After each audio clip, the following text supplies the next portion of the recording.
Hi, my name is Brock Cardwell, and this is my lesson plan that I'm going to do for my final.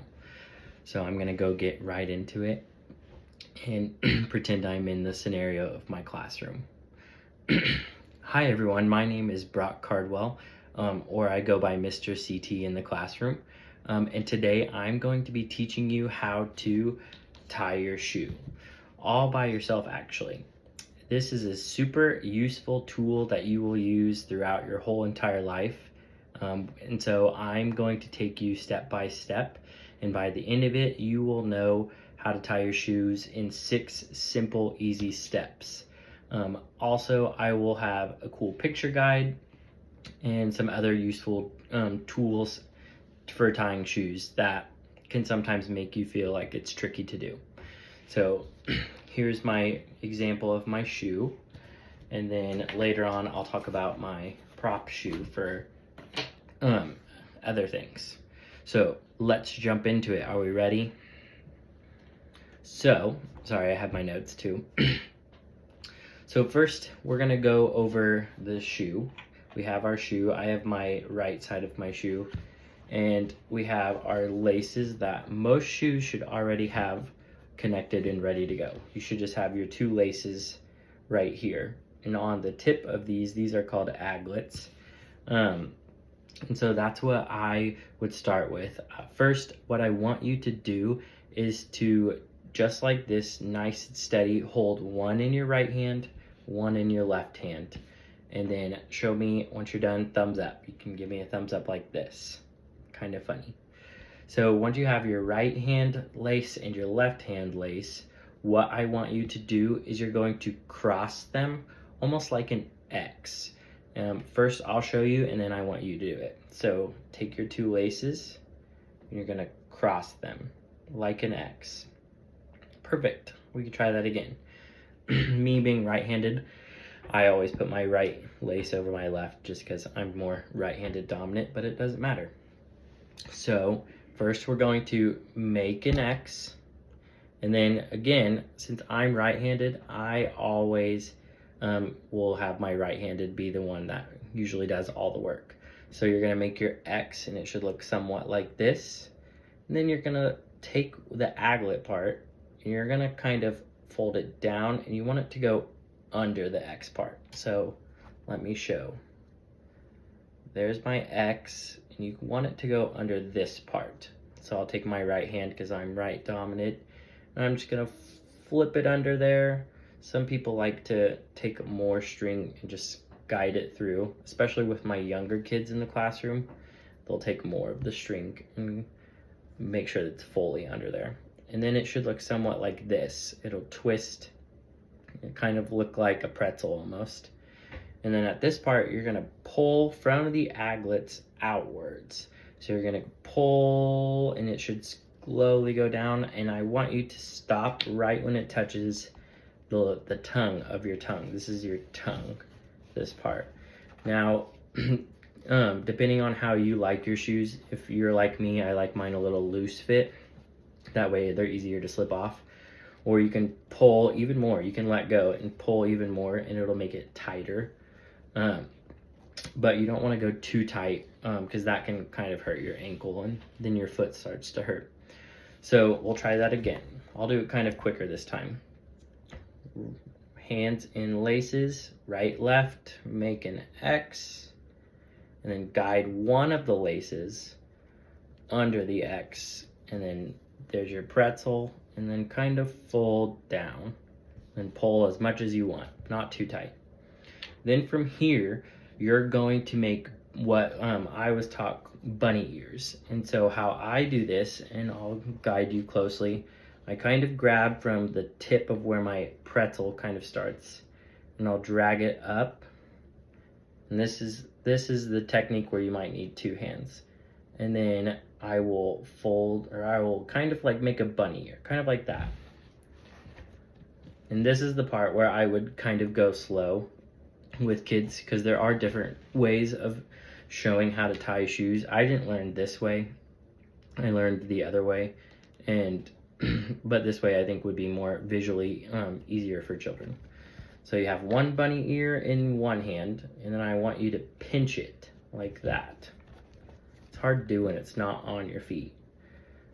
And then with your other hand, you're gonna try and match it and make 2 bunny ears. So now you have a bunny. Then what you're going to do is you're going to cross them again. Kind of like the first part, we're gonna cross it and make somewhat of an X. And then how I would teach my kids is when I cross them, have one of my fingers already in the hole. That way they know visually that there is a hole right there.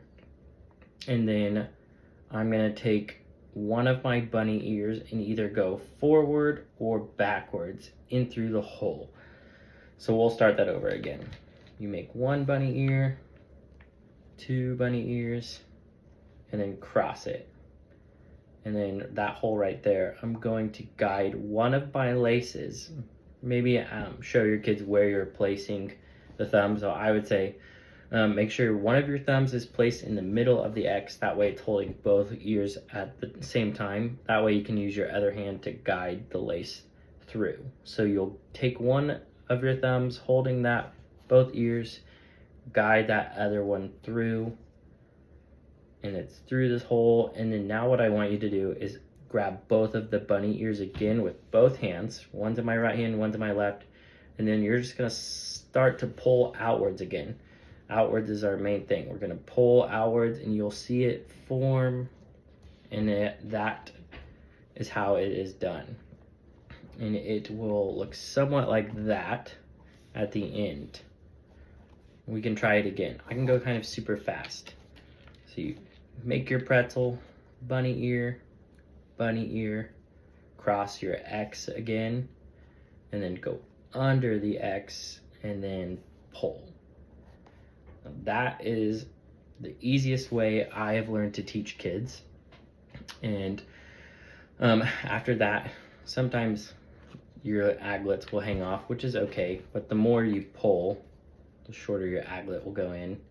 And then from here on, my accommodations with my students, if I had a couple of kids who were succeeding and were getting it very fast, I would teach them obviously the double knot method, which would be grab your bunny ears and then loop it through the hole again, and now you have a double one.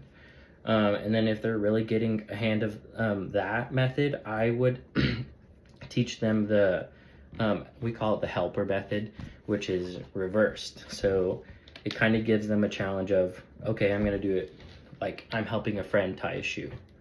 You know, give me the bunny ear, same method, should be the same exact thing, but it kind of gives them a challenge of tying someone else's shoe. And then maybe if they get that really well, double knot it. And then really I have a lot of accommodations for people who succeed. If they get that one super fast, I can, teach them the other method, the more standard method that I feel like most people use, which is the 1 bunny ear, put a leash on the bunny and then pull the bunny, that method. And then for my 3 accommodations, I have a picture guide for my friends who are dyslexic. Me being someone who is dyslexic, a picture guide with anything and everything will help me no matter what. So I would make a picture guide and use little to no words on it, just showing them examples, because I'm a very visual person. I need to see everything more than once.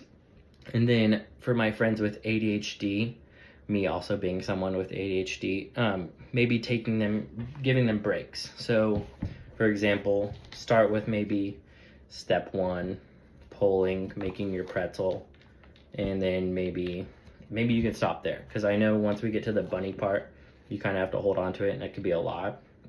Or get to the bunny part and then maybe just have them hold. Just give them the opportunity to take a break and come back.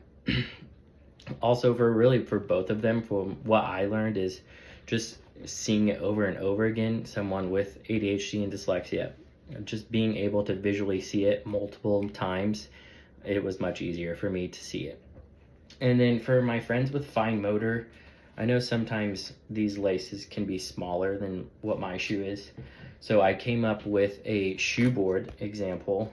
I'm not an artist, so what I would use, I didn't have any more string, but I would use either bigger string or maybe just like a bigger example. I know this is kind of big, but maybe like a ginormous one with big string. And I know with some kids who have fine motor, small things can be kind of difficult for them. So I would use maybe like 3 times the lace size of this, and then guide them through it just as much as I would with anyone else, and go at their own pace, go really slow. You know, I just think this board with bigger laces with people who have fine motor skills would really love this idea, actually. And I think I would love it when I was a kid. I think practicing on something bigger with bigger things in my hand would be much easier. And then I thought maybe I could go into like other types of shoes, like elastic shoes. I know with my other shoes that I have, they don't even have laces. They just have one that you pull the string on it and then you fasten it to where it's tight. Just different methods, because you know not every kid will have the same shoe. So my wrap up. So we're gonna review it again. You know, hold your laces, make your pretzel, bunny ear, cross it, and then pull through. So great job. I am so excited that you learned something. And if you didn't get it, that is okay. It does take time and practice. I know for me, it took me years, and even still, sometimes I have to catch myself having to fix it. And you will get better over time, I promise. From one kid who used to be a kid to another, it does take time. And also don't forget to use other resources or tools. I also can provide that. And take breaks if you need to. If you're getting frustrated, don't forget that you have the opportunity to take a break. But keep doing what you're doing. You're doing awesome. Keep practicing, and then you'll be tying like a pro in no time. So thank you for letting me teach you this mini lesson on tying a shoe, and I'll see you next time.